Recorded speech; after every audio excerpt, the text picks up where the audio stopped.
When he turned his back from shoulder to shoulder, it looked like as wide as the tailgate of a truck. And just darkness, literal darkness, just came like all over, just all over me except where I was standing. This thing let out the most blood-curdling, mind-blowing, spine-tingling scream that you've ever heard in your life, and it cut through me like a knife. And I knew that they were going to take me. I just knew it. And then the next thing I can remember is being levitated. Well, when I look in there, I see two big eyes staring back at me. Hello and welcome. You're listening to the Bump Podcast, a place for the believers of the unexplained, monsters, and paranormal. Join us, and we'll go face to face with what goes bump in the night.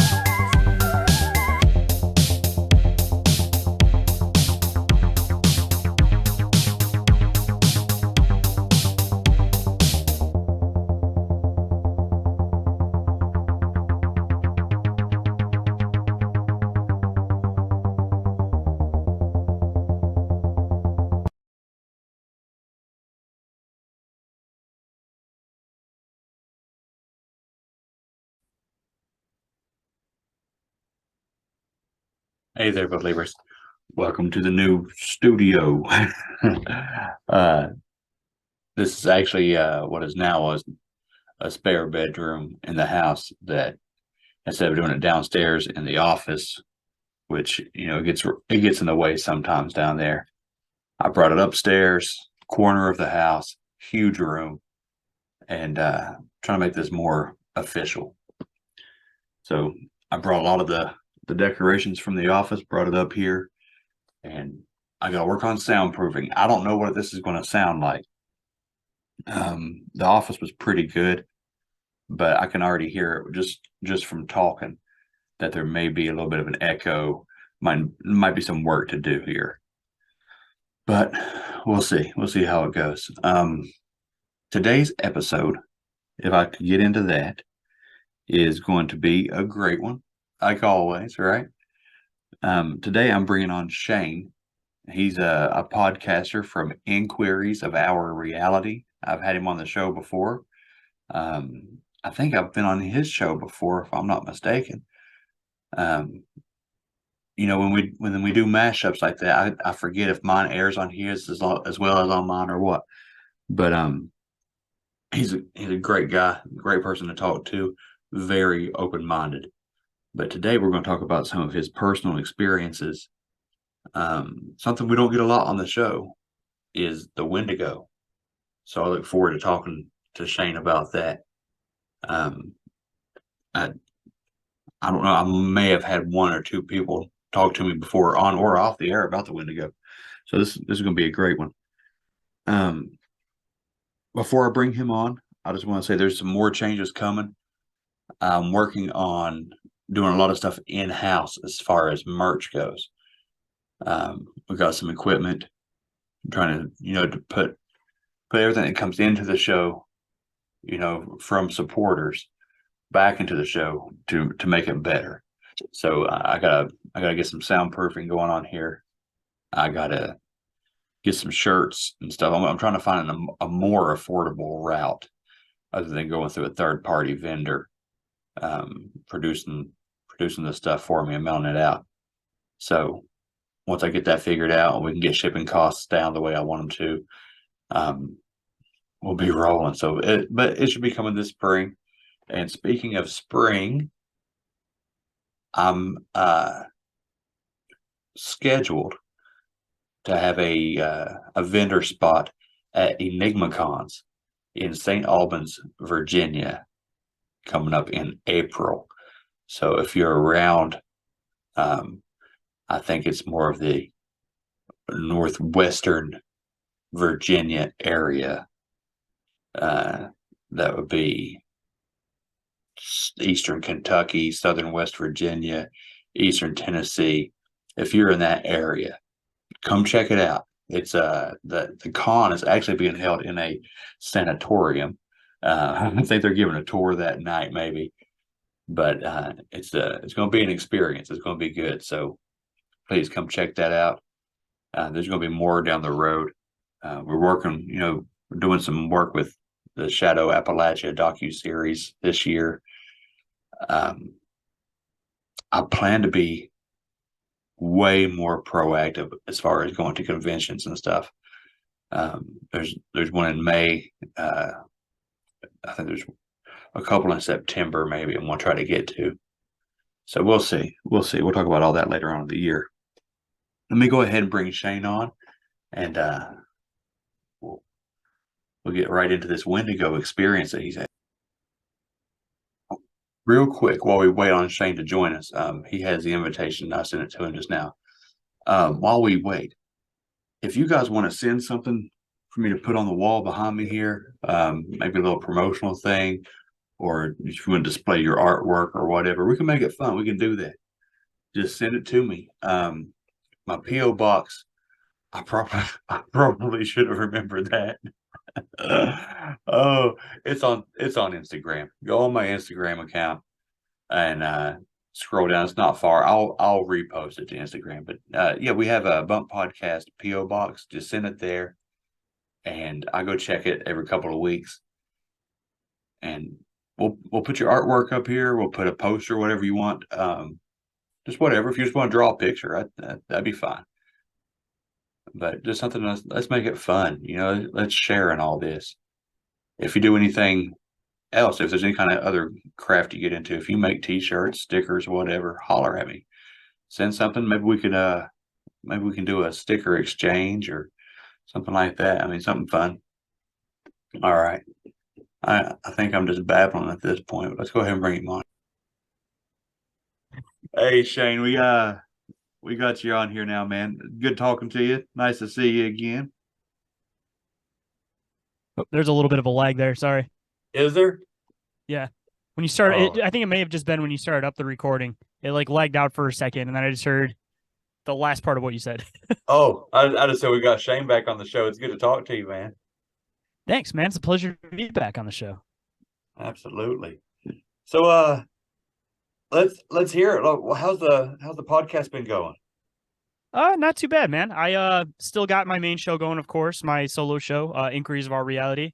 I've expanded out a bit. So from that, I don't know if I mentioned it last time I was on the show, but I started doing Big Dumb Inquiries with Kyle from the Big Dumb podcast, which is just kind of like a fun little conspiratorial clip show, I guess. We just have fun. We share clips, then we usually have a guest come on. From there, spread out to Bizarre Encounters that I do now, which is with Ghost from My Third Eye, and that's my specific cryptid, paranormal, alien type show where you just kind of have people on and interview people about that, their experiences. We also do some dive episodes that I've done. We've done probably 3 or 4 of them, but we've been kind of packed up with interviews lately, so we haven't gotten to hop into those. But that spectrum is over there. And then I also started doing a mini show called Bite Size Bizarrities, which is maybe a 10, 15-minute show. And it's just specific little encounters. So the first one I did, the Green Children of Woolpit. The second one was the Ape Canyon encounters. The third one I'm working on is about the giant. It's the Afghanistan giant. I don't want to say the name. It begins with a K because I didn't want to mess it up. Kazar, whatever it was. But yeah, I've been working on that though. So I got my 4 shows, and then I started just kind of using Open Minds Media, I guess, as my production thing whatever. So it incorporates all my shows. So when I popped on other shows, it'd be a little bit easier to say, hey, instead of checking out these 4 shows, I can just tell people to go to one spot. So yeah, just been branching out, building everything up, and doing my thing. And also, of course, still listening to your show and everything and enjoying your show along the way. I appreciate that, man. You said Open Mind Media? Open Minds Media. Oh, but I don't want to forget the S. That's what took so long for us to get Zoom going. I forgot to put the word podcast in your email. The troubles of a podcaster. See, that's my issue too, is when I send out the email, I always forget if I put Inquiries of Our Reality podcast or Inquiries of Our Reality. And I do the same thing with links. I always forget if I had the word podcast at the end, so I'll send it out too that same way. So it happens, man.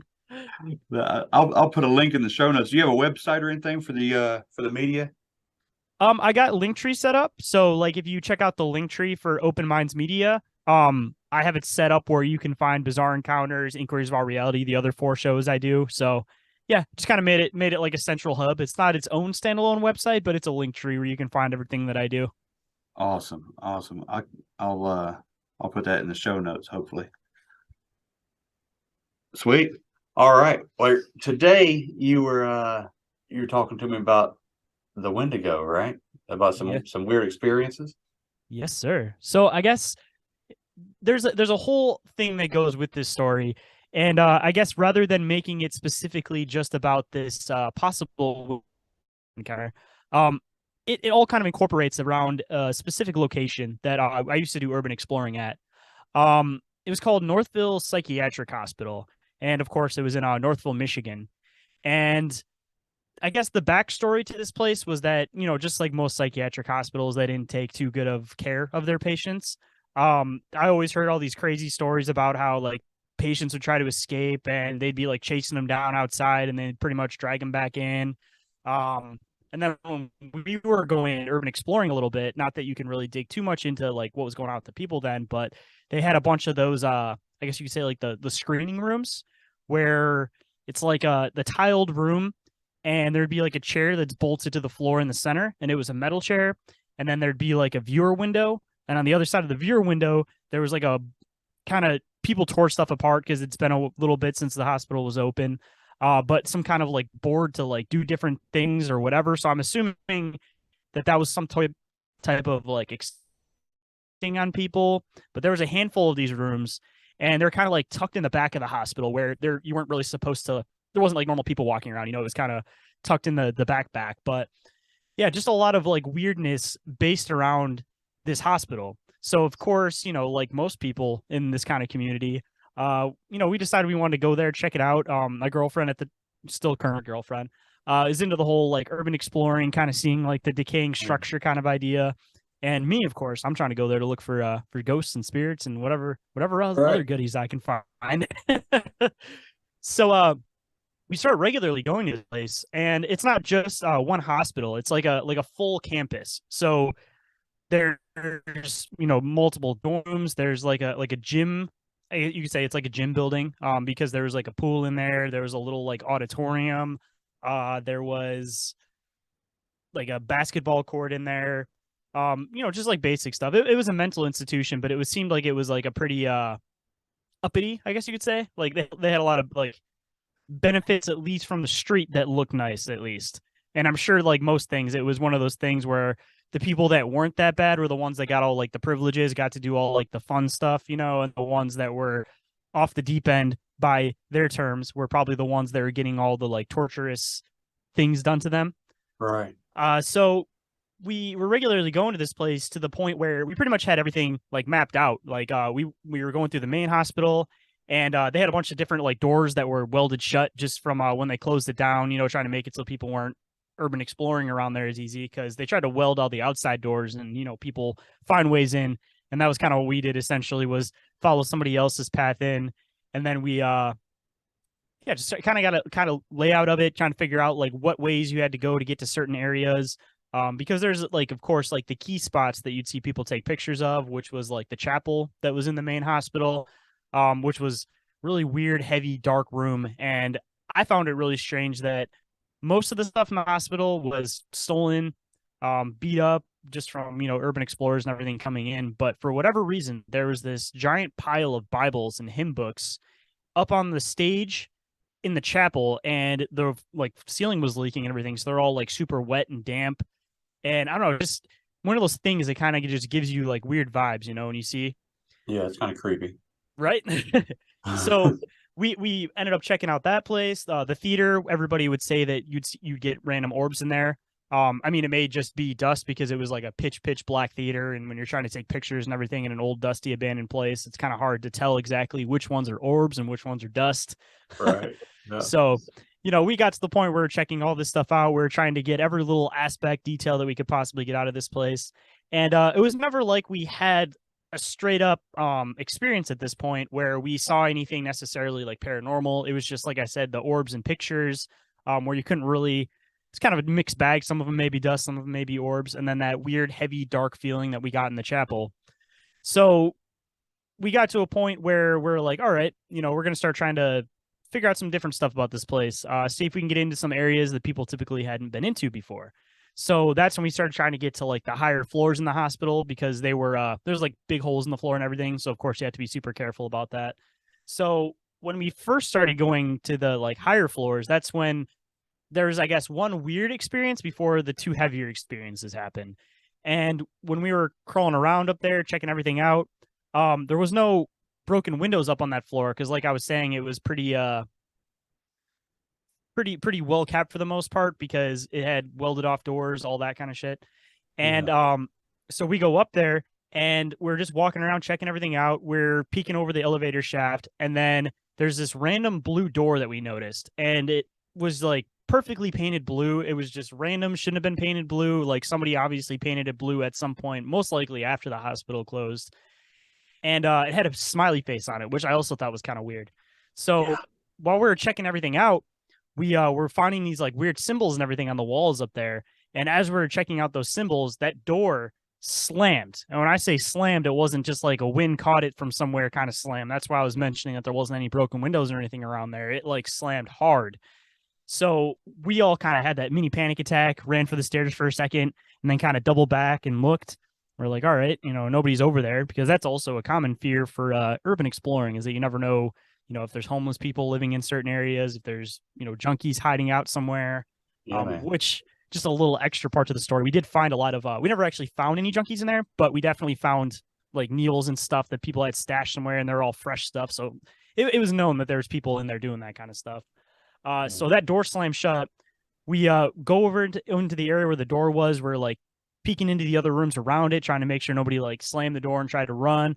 We're trying to figure out everything with like the windows and everything. And yeah, we couldn't come up with anything. So we're like, all right, that scared the hell out of us for the night. I think we're done here for the night. So that was the end of that stuff. And the next time that we went back was when a little bit heavier, darker stuff started happening. So the next time we went back after that, I mean, I was into like paranormal stuff, but I wasn't into it like how I have been since I started like the podcast, and before I started the podcast, when I really started researching into it like really heavy.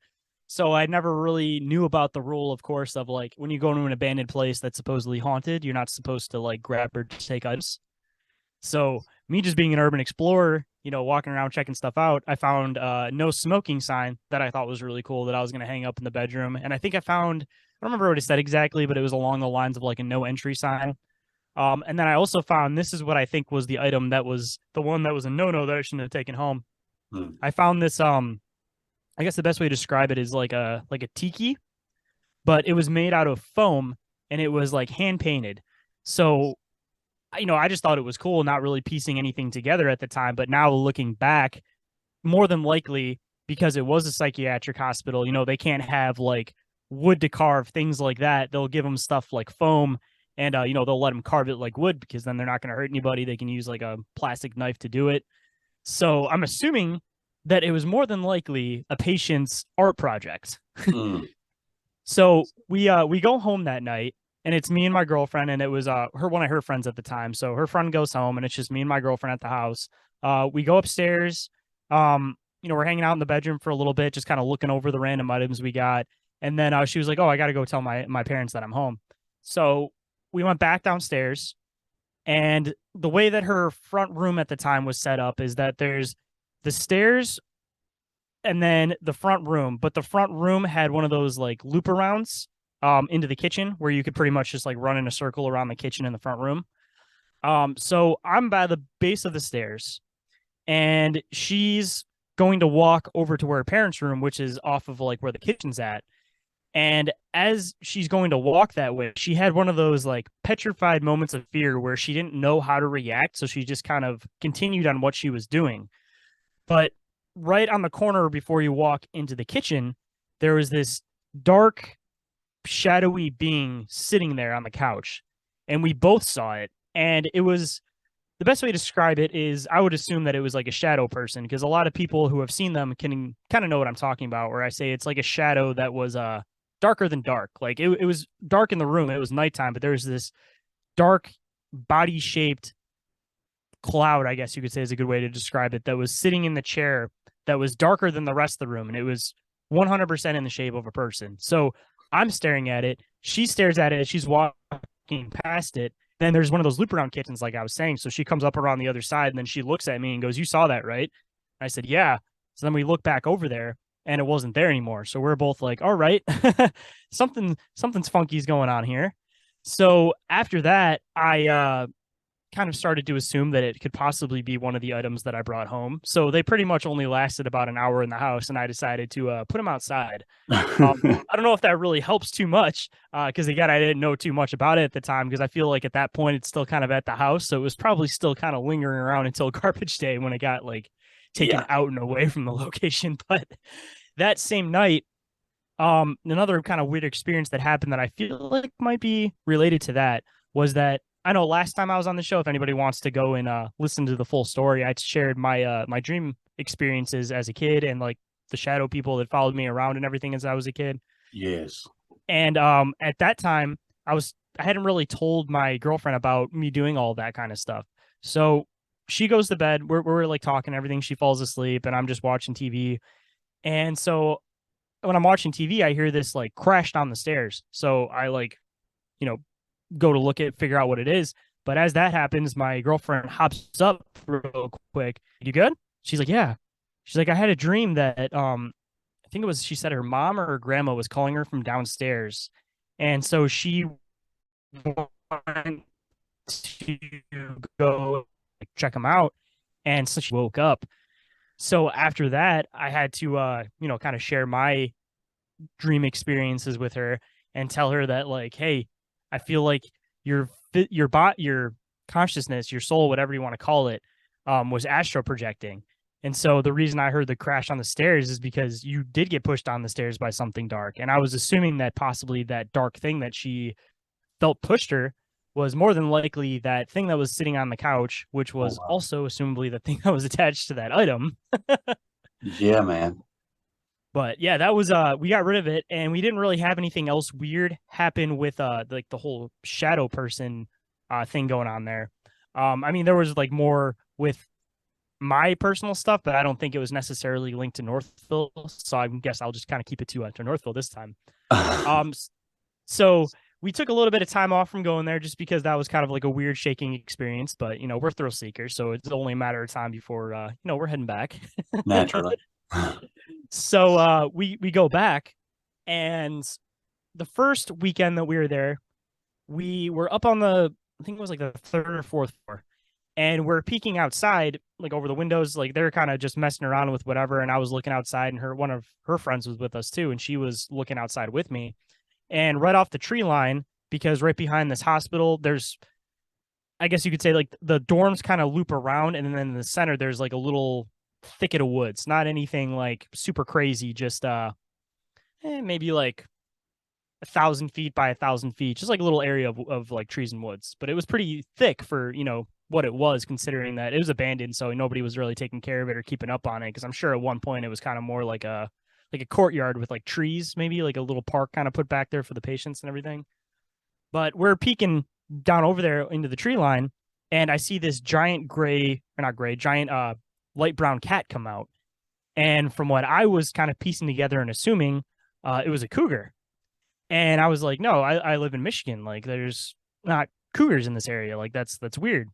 So I didn't really put too much thought more into it, other than, it went back into the woods. I was like, all right, maybe we should leave. But normally we took that back way in. So I was like, maybe we should take the front way, because I don't know where that thing's at. I don't know what it was 100%. I'm assuming it was a cougar.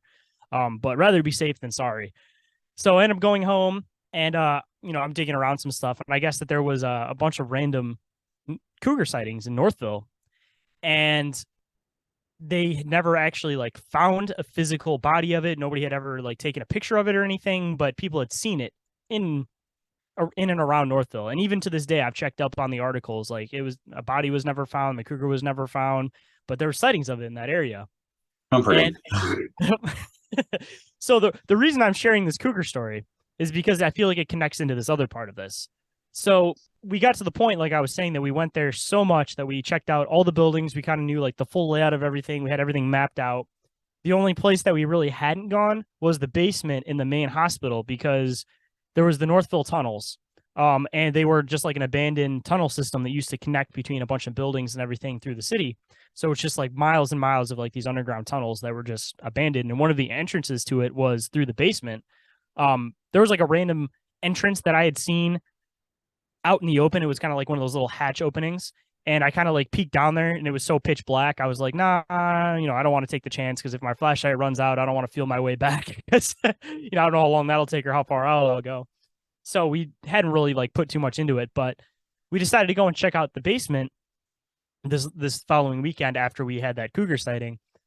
And we went down the main stairs and it was kind of like before you get into the tunnels, there was like, just like the hospital basement. And it was like a weird like 20-30 degree difference down there.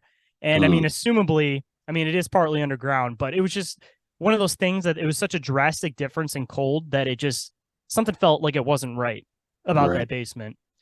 So we heard that the entrance to where the tunnels were at were straight in the back, but me being who I was, of course, I want to kind of check everything out along the way to get to the back of where that was at. So right when you get down the stairs into the basement, there was this cutout on the wall to the right. And it was, I don't want to say it looked like somebody like personally knocked it out, but it was a solid wall at one point and it looked like somebody removed the bricks.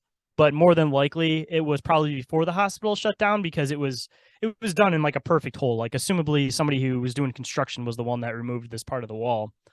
So I'm like, cool, like, let's check this room out. So I come around the corner into the room, and there's a metal, like, hospital cart, like, buggy sitting on the far wall of the room. And I walk in with my flashlight. I go to kind of look towards that direction. And in my right ear, I hear something say, run, in like a whispery voice. No. And as I hear that, I'm looking at that Gertie. I see this thing stand up.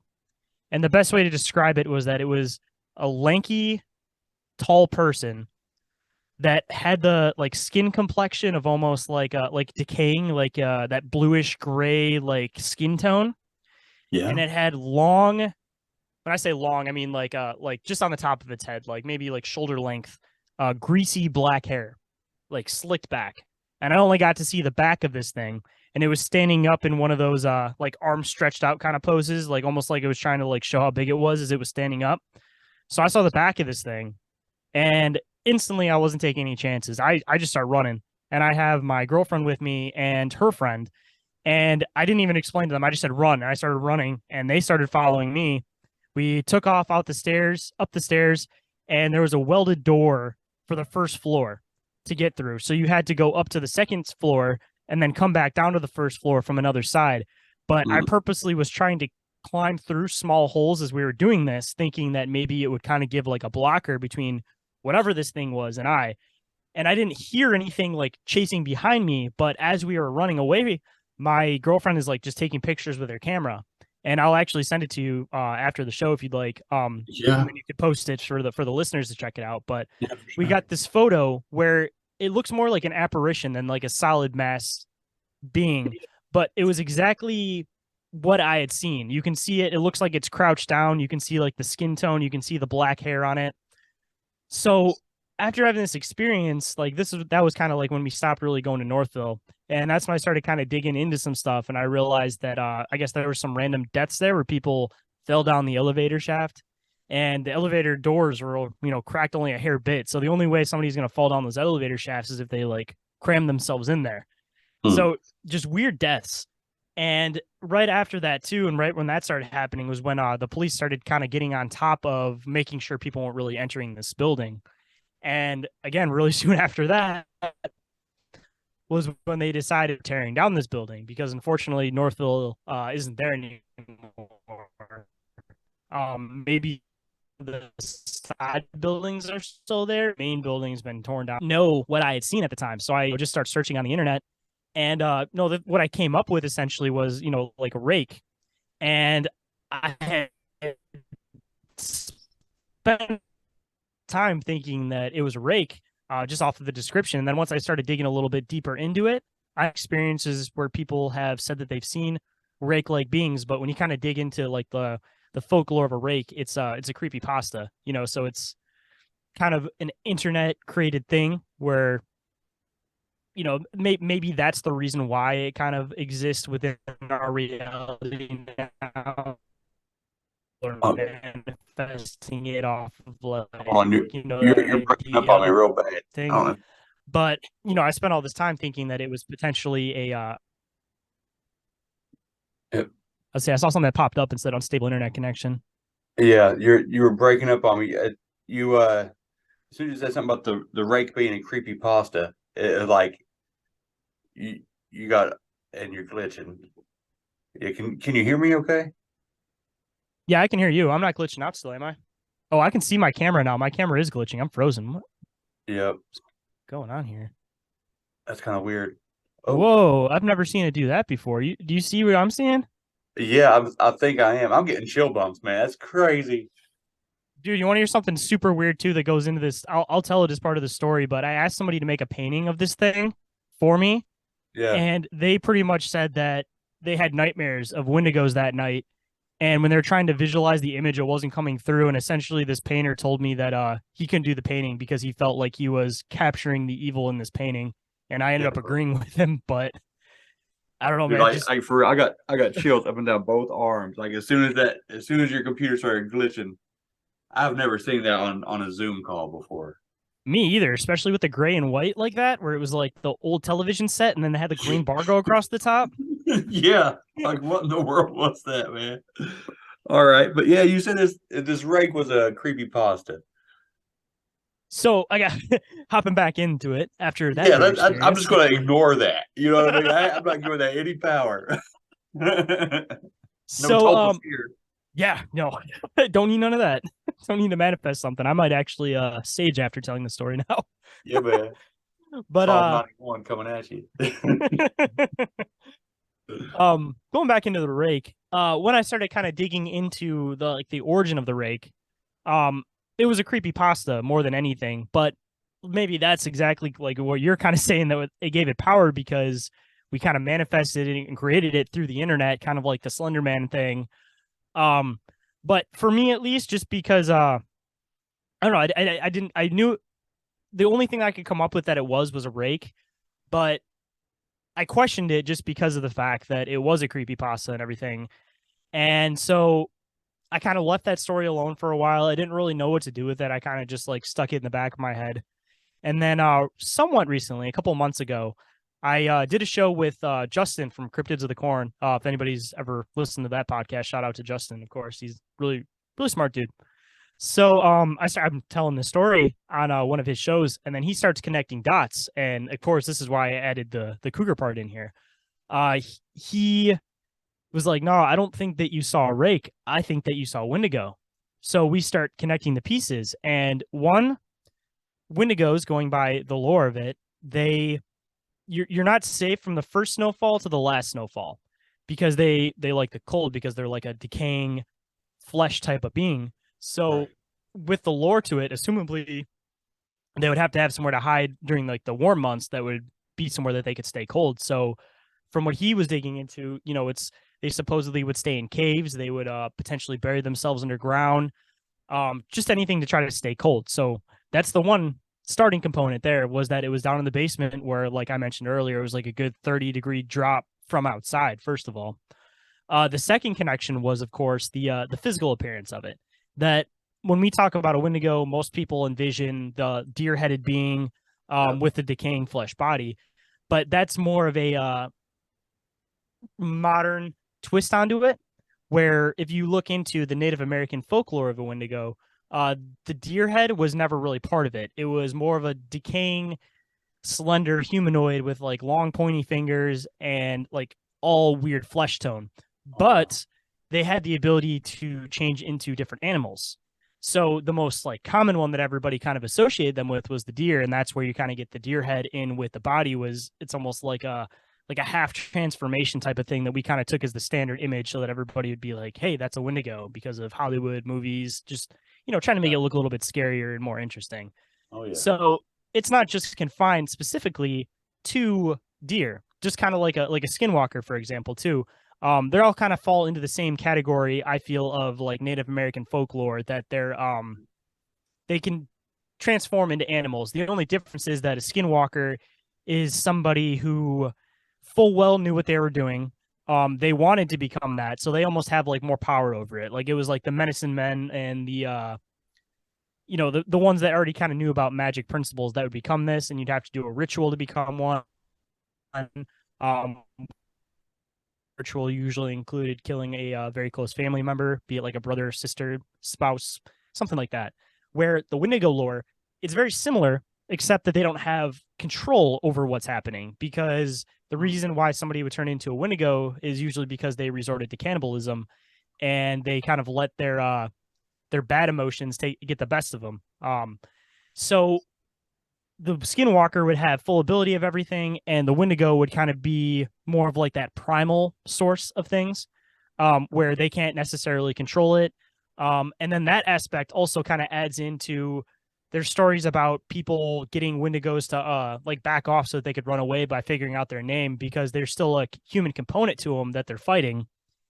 And the like nature spirit, whatever you want to call it, the dark spirit that's primarily taking over is what's trying to take over. But sometimes if you are able to, say a name or say something that kind of connects them with their human self, then you can almost like stunt them for a minute, because that internal person is fighting the dark spirit that's like attached to them. So yeah, that's kind of like, I guess, the dividing between the two. But like I was saying, they can turn into whatever animal they want to turn into, as long as they had some type of component to it, which again, going into like Native American stuff with the skinwalker, they would take, they'd wear the skins. Native Americans, they would have to have, or not Native Americans, but Wendigos, they would have to have some part of like the DNA or whatever the nature spirit wanted them to turn into.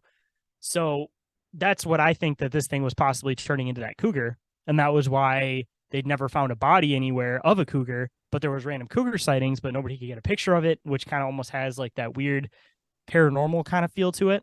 Yeah. So that was the next connection to it. Was that physical appearance. And then the third, like I was just kind of explaining at the end of that one, was the cougar. And then the next connection, which was something that I was kind of half explaining there, was that they still have that human part inside of them. And when I heard that voice to the right of me that said to run, Justin and I were possibly connecting that may have been its human spirit within that, trying to warn us to get away before something bad happens, before it isn't able to hold back the dark spirit that's in it. Also part of that too may be the fact that I do have Native American heritage, so maybe just because of that familiar ancestry, it kind of was able to hold itself back temporarily so that it could give us the chance to run. So yeah, after connecting all these dots, it just seemed like everything pointed towards Wendigo. But it's always like a hard thing to tell, especially with like the physical appearance, because you tell somebody that physical appearance and their first thing usually goes to rake, just like what kind of like mine did. But then you look into the folklore and all the little details behind it, and it 100% points towards a possible Wendigo. And just a little bit more adding into that too, Northville, for people that aren't familiar, Michigan in general, I guess, was a very heavily populated part by Native American tribes.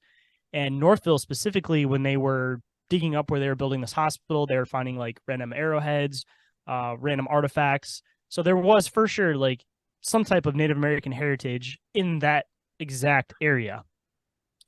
So yeah, just a bunch of weird stuff happening there, man. And soon after that was when it got torn down. So I unfortunately never got to like go back and check everything out.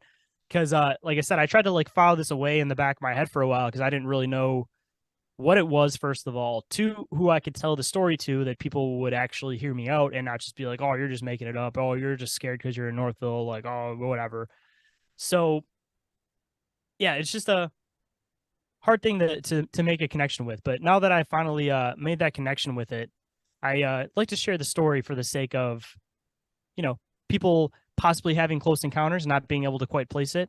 But yeah, I wanted, of course, to go back and kind of explore it now that I kind of like know what it was, but fortunately it got torn down. Otherwise, I'd probably definitely be back there and I'd be running around with the GoPro on my forehead so that anything I saw, I would have actual solid video proof of. But unfortunately, the closest thing I got to getting a picture of this thing was this apparition kneeling down in the hallway.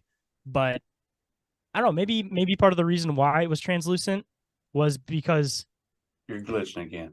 I was about to say. Can you Wow. like hear my audio when that's happening? Yeah, I can hear you just fine. But this is just trippy to look at. I'm trying to like, I want to see it bigger. Yeah. I have Yeah, you're literally good. never had that happen before with this camera. Yeah, I've never seen that before on a Zoom call. Like, there's been a lot of, freezing, but not the, I don't know, it's like a boomerang kind of effect. It's just kind of weird. It's like that 90s TV bubbles. Before I add in the part about the artist, that part where we're having glitches earlier in the episode, were you gonna edit that part out? Because I don't want to have like retell it twice. Oh no, I don't think I'm gonna edit it out. I think I'm just gonna let everything happen. Well, then I guess I won't retell that part then. Or maybe I can tell with a little bit more detail, and then you can kind of do what you want with it from there. Okay. So, fast forward a little bit after being into all of this kind of stuff. So I go to CryptidCon and I end up meeting this artist who does a bunch of like cryptid art and everything, and he Yeah. does custom art. So I thought it would probably be a good idea, probably not a good idea, to get a picture done by an artist of what I had seen. So I would have almost like just some type of remembrance of my possible cryptid encounter. So he's like, "Yeah, 100%. I'll do it. I'm really looking forward to it. Like, what's your idea and everything?" So I tried to like draw out exactly how I had seen it, and I'm not the best artist, so I'm doing it really really rough. And so he starts the painting, and he says that normally he can visualize paintings when he does them, and he for whatever reason couldn't visualize this one as much as I had explained it to him and like done my little clip art and everything. Right. And anybody that looks into his art, his name's Timothy. Actually, here, let me look up his name so I can make sure I get it right. So if anybody wants to check out this guy's stuff, they can do it because he has some really really cool art. Um, Timothy Wayne Williams. Oh So yeah. He's good, man. He yep, does a lot of yeah, Bigfoot paintings. Like he hides Bigfoot in like nature scenes and stuff, right? yep. I was gonna say if I mentioned he's the find a Bigfoot guy, I'm sure a lot of people in the community would have probably knew who he was. Oh yeah. But yeah, so he says that he was going to do the painting for me. He kind of he couldn't visualize it as much as I had like explained it and tried to draw it out for him. So he said that he went to bed and he had a dream about a Wendigo chasing him. And when he woke up, he just had this like dark, heavy feeling. And he told me like, "Hey, I don't think I can do this painting. I will do whatever other custom painting that you would like to do, but I just don't think this one is a good idea." And after he said that, I kind of started connecting more dots with like the Wendigo lore, of course, that I know I've said it a million times in this episode, but technically you're not even supposed to say the name because it calls them, much like the Skinwalker lore. Drop that one Right. too so they can come find me, unfortunately. But so I figured that just saying the name is supposed to give them power and bring them to you. So I wondered how much power, how much evil would have been encaptured into a painting of exactly what I had seen of one. And it would have been more than speaking the word because, a picture's worth 1,000 words. So you Right. take the name, say it once, and that means that. Take a picture, and it's like saying the name 1,000 times. So Well, I kind of left it where it was at with that one. As cool as it would be to have a painting of it, knowing the lore, probably not the best idea. but- I'm glad you explained that because I had every intention of trying to draw it out for the cover art of this episode. I doubt I'll do that now. I'll probably do something a lot less scary. You know. Could do Northville Psychiatric Hospital. That'd be pretty cool. You Yeah. probably find some really cool pictures of that place. Or even the That's a good idea. tunnels. The tunnels would be pretty cool too, because that's exactly where I'd seen the thing at. If you put like a dark shadow like down the tunnels, Oh that'd yeah. be a really cool looking cover. Yeah. Yeah, speaking of psych hospitals, I have there's a convention I'm supposed to go to this spring in April, but it's all the way in Virginia. I don't know if it would be probably too far for you to come down to, but it's going to be in a sanatorium, but it's like a paranormal convention at the same time. So like there's going to be vendors and everything set up inside there. And then that evening, I guess they're going to do tours and stuff through this haunted location. So I would definitely like to check that out. I've been thinking about doing a cryptid tour next summer where I go to like West Virginia and everything, but It's not out of the yeah. wheelhouse for me because I got my daughter into cryptids, so she's been my convention buddy. So I took Wait. her all the way to Bigfoot and Brews, down Lower Michigan, and then in November I took her all the way down to Kentucky to go to CryptidCon. So I'm sure she would love to go to a haunted hospital in Virginia. That's just another state to cross off the list. There you go. Well, I'll have stuff on my social media about it as the time gets closer. But it's in April. It's called EnigmaCon, and they got all kinds of guest speakers coming in for it. It's gonna be pretty cool. But this Wendigo thing, man. Here I am saying the name too. It's hard know, not to say because it's honestly a really fun word to say. It is, and I've heard it described as so many things, and I've heard, people that have had experiences with like a almost like a white Bigfoot creature. They call that a Wendigo, and then the skinny deer-headed thing. But I didn't understand that it can inhabit, or take on the appearance of all these different things, almost like a shapeshifter. Mm-hmm. So that's education for me right there. I learned something. Just a little fun one to throw in here too, something that I've been digging into. When it comes to like Native Americans with the whole shape-shifting concept, like of course you get, like I was mentioning, this Wendigo and the Skinwalker, but one thing that I've been digging into recently is something called the Dogmen Warriors, which were basically warriors that took on like I guess you could say the attitude of like a dog. And I guess part of the folklore that's based around them is that they would go off and live with the dogs and with the wolves and learn how to like be one with the wolves and the dogs. And by doing this, they supposedly would get the ability to shapeshift into a dog.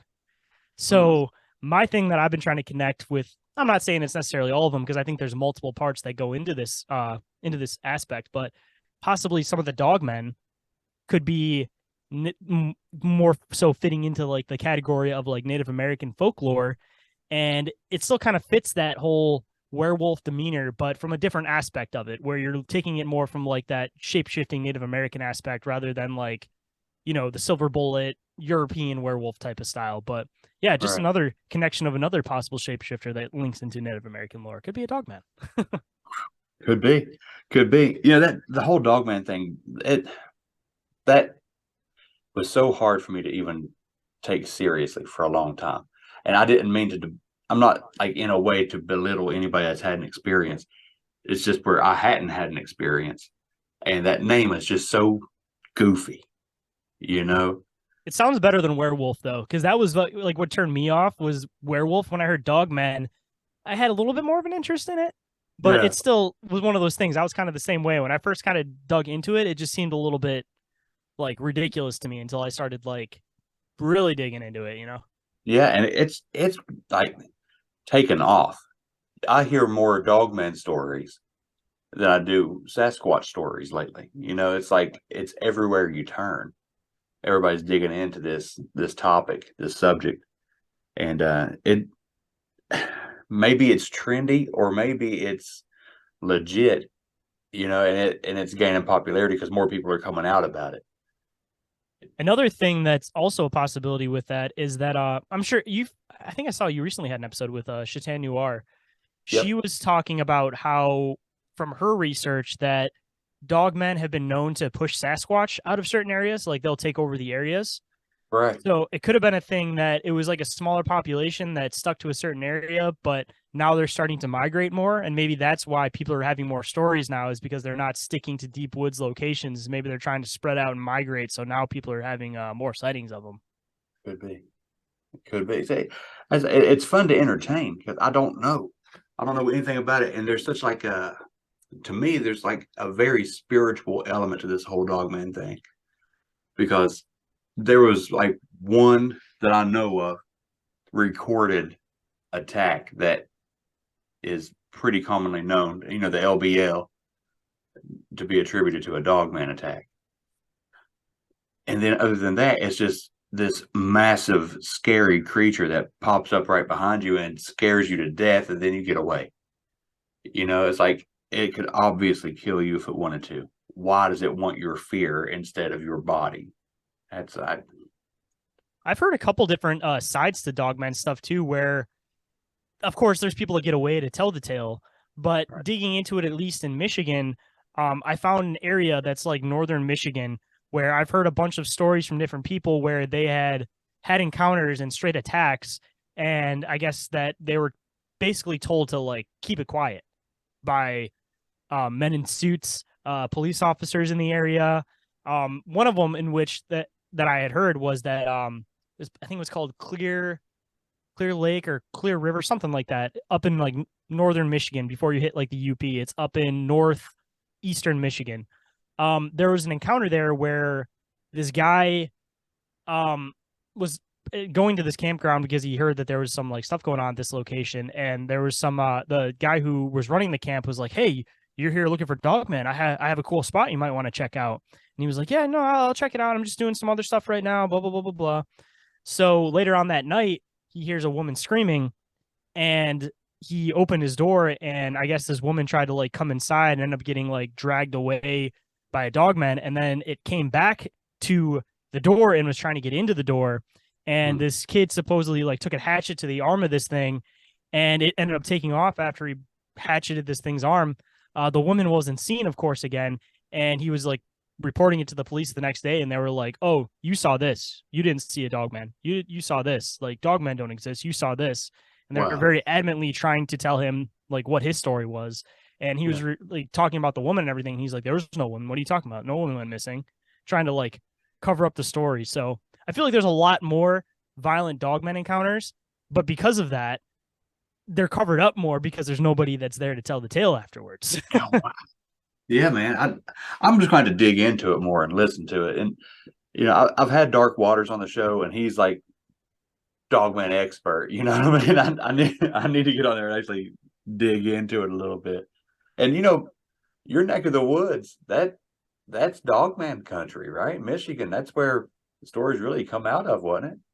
One of the most solid pieces of dogman evidence that I feel that I've heard is and a fun little backstory that goes to all this. So there's this OnStar recording of a dogman attacking a car where these people, I guess, will they were driving and something ran across the road and they ended up veering off into the ditch. And when they veered off into the ditch, it called their OnStar. So the OnStar guy's like, "Hey, is everything okay?" Blah blah blah blah blah. And they're like, "No, we just saw this this giant dog-looking thing run across the road. Like we don't know what it was." And he was like, "Is it still there?" He's like, "No, we don't see it. It's not here anymore." And the guy's like, "All right, I'm gonna call the police. I'm gonna do this." And right when he says that, you hear this like deep growl, and then you hear them scream, and then you hear the phone call cut out and end. And from the side of them, it sounds like, you know, when you hear those screams and you just like can feel it in your bones that you know that it wasn't like a fake scream. That's how I felt hearing this recording. And a lot of people that I've showed it to are like, "No, the OnStar guy sounds like he's scripted." I'm like, when it comes to OnStar, when it comes to 911 calls, it is scripted. Like they have certain things that they're supposed to ask you. So of course that side's going to sound scripted. So digging into that more, I found that video and I found that audio, and the next time I tried to look for it, I couldn't find it. Like that website was deleted. So I started trying to dig into it, and I keep finding all these things that OnStar did as a joke that was like Halloween werewolf attacks the car. And there was like 6 of them that they did, quote, for fun, that you can find all over the internet. But this specific one that I had been chasing kept getting deleted. So I found this thing on like 6 different sites, and every single time I'd find it, it would get deleted.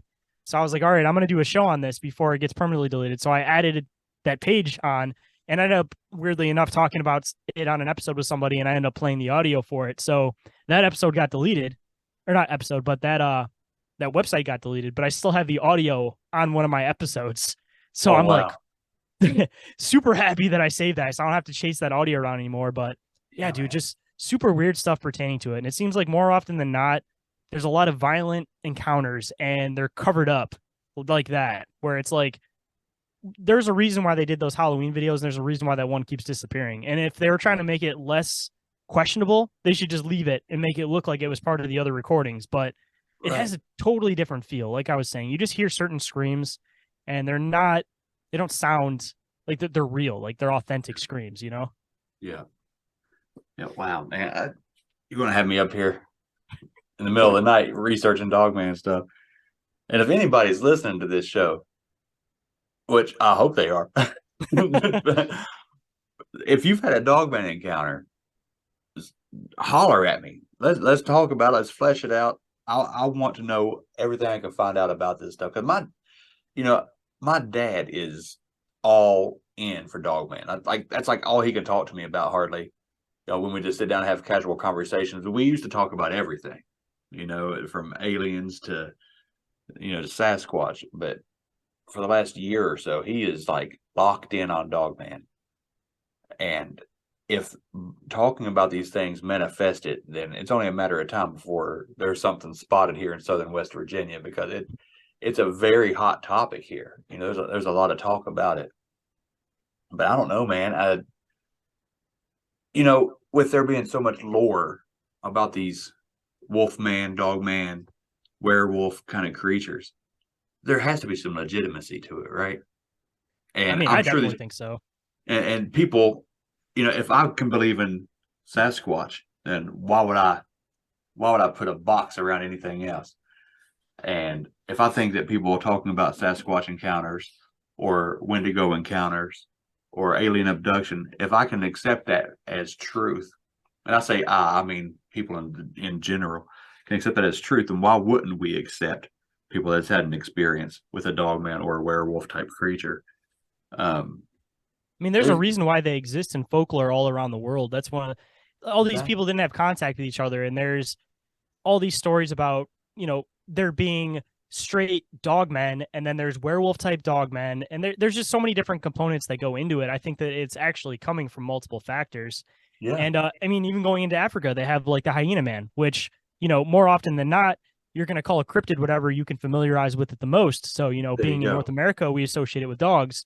Being in South America, they have hyenas. So the closest thing they're going to associate it with is a hyena. So, they're seen everywhere. It's kind of like Sasquatch. They're seen all over the world too.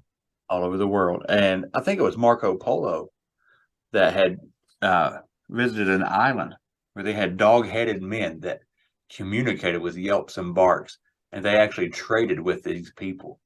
It was like a whole race of people over there, and they said they were dog-headed. There was drawings and depictions of them. I think Saint Christopher, if I'm not mistaken, was even described as being a giant dog-headed man. And if we would look back at some of the like the Renaissance period or medieval period of depictions of Saint Christopher, he had a dog head in the paintings of it. So how could I say anything otherwise? You know what I mean? These things have to exist. I mean, even going into like Egyptian mythology too, there's still dog-headed men in that too. Yep. Yeah, Anubis right there. Yeah, man. See, I have a theory that I've been kind of entertaining lately. If you get into the whole like Anunnaki thing, or just there being some type of a being or other race that potentially created us intentionally to be like a slave race, maybe things were created for specific reasons. Like you created people to be like the jack of all trades that can kind of get in there and do like the small jobs. You create Sasquatch that can do the big job, so they're like the big bronze of the operation. Then you create like wing type beings, like maybe potentially like Mothmen or Owlmen or whatever people want to call them. And those are the ones that would possibly like carry messages long distances, for example. Right. And then you have possibly like dogmen that you could have used for like protecting an area, for example. Like it's not out of the spectrum to think that, other races may have been created at the same time as us. And we're trying to look at like Sasquatch or like dogman, like they're sharing the same DNA as us, where maybe that shared DNA isn't human DNA at all. Maybe we share DNA with something that's beyond all of us, where we're trying to relate it to us directly being humans, but that's not the factor. It's like there's something before this like linear line of things, and we're trying to connect the linear line, not realizing that there's a predecessor to it, Right. Well, one more on that. You say Anunnaki, I say fallen angel. Mm-hmm. When the Watchers came down and they took women, they didn't. They had the Nephilim, but they didn't stop there. If you look at the extra biblical texts, like in the Enoch and Jubilees and Jasher and all those scripts, they defiled everything, animals included. So that's where you would get your centaur, your minotaur, your dog man. You know what I mean? Like all these monstrous creatures would come from the same thing. So yeah, there's a million theories. Somebody could pick the one that they like the best, but I guess we just need to accept that these things are becoming more common. Mm-hmm. And I mean, even going back into what you said too, whether you want to call it Anunnaki or fallen angels, I think it's all just different perspectives of the same thing, you know, because people have to put a name on things in order to understand them. Where it's like it's the same story. It's just, you know, from two different viewpoints. So it's like it's not even like they're similar. Like it is essentially more than likely the same story, you know? Yeah. When you have like every known culture has a flood story, you know, there's a flood. You know what I mean? It's like we need not argue about, you know, what we're going to call the boat. There was a flood story. You know what I mean? Yeah, just making more connections with that. There's a reference to there being a flood after Ragnarok in Norse mythology. There's reference to there being a great flood in the Epic of Gilgamesh, which was Sumerian Right. books. Yeah. And then, of course, there's the Bible with the great flood. It's like all these connections to it, and they're all over the place. People just got to look for them. That's it. Shane, if I could go way back towards the beginning of what you were talking about, I just looked down at my notes. Got sidetracked by dogmen. When you were talking about, looked like someone had painted the door blue, and there were these signs on the wall. Were these like sigils? Like That's what they looked like. some kind of magical witchcraft incantation kind of sign. There was one there was a bunch of random ones throughout the building. They were definitely like sigils or, you know, people trying to attempt to make sigils, but there was one specific one, and I'll have to look into it. But if anybody's ever seen the movie Sinister, there's a sigil in that's almost like almost kind of looks like a face. Yeah. And I don't know if somebody did it because they saw it in the movie, but for whatever reason, that symbol or something very close to it was scattered throughout that building. That somebody put it up on random spots. And, you know, more often than not, movies are influenced by something that already exists. So they may have just taken a symbol, added an extra little line to it, and now made it their symbol. But that may have been why that symbol was close, is maybe whoever put that symbol throughout the place knew what it was. And hopefully, cross my fingers, it was somebody that knew what they were doing, and maybe it was something that held things within the building. Yeah, really. Yeah, and that's another question. I know that the building was demolished. Has anything been built on that property? I believe that they're talking about putting a retirement center there. Just give him a bunch of stuff to pick off, you know, if he comes up out of those tunnels. Yeah, It'll just look like an accident. Maybe they did it on purpose. Oh my goodness, a retirement home? Mm-hmm. Okay, but there's nothing there at the moment. I don't believe so. No, there might still be some of the satellite buildings, like the dorms and stuff there, but they tore down the like main hospital, which was where most of the encounters happen.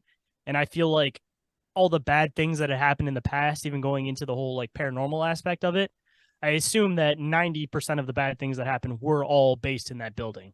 So I'm sure that was the main focal point, was get that thing down, because I don't know, man, call me a conspiracy theorist, but I feel like just people who work for cities and people who are involved in cities know a lot more about the woo-woo than they care to admit. When they hop on top of a project to tear down a hospital that had been abandoned there for 15 years, and it's just all of a sudden one day they got to get it done, I think they know something's going on. Yeah. And that's the thing. That's why I was asking about, is there nothing there at the moment? Because it's the ground, man. It's the land. And even if they tore stuff down, it doesn't necessarily mean they took those tunnels out, because those go all around the city. Right. So they could tear down the ones in the Northville area, but if that thing is still down there, it still has full tunnel access all around the city, and it could pop up wherever it wants to pop up at. Man, when you were describing it, I was thinking about that I think that was on The Ring or The Grudge, you know, with the stringy black hair, but that's the skin tone though.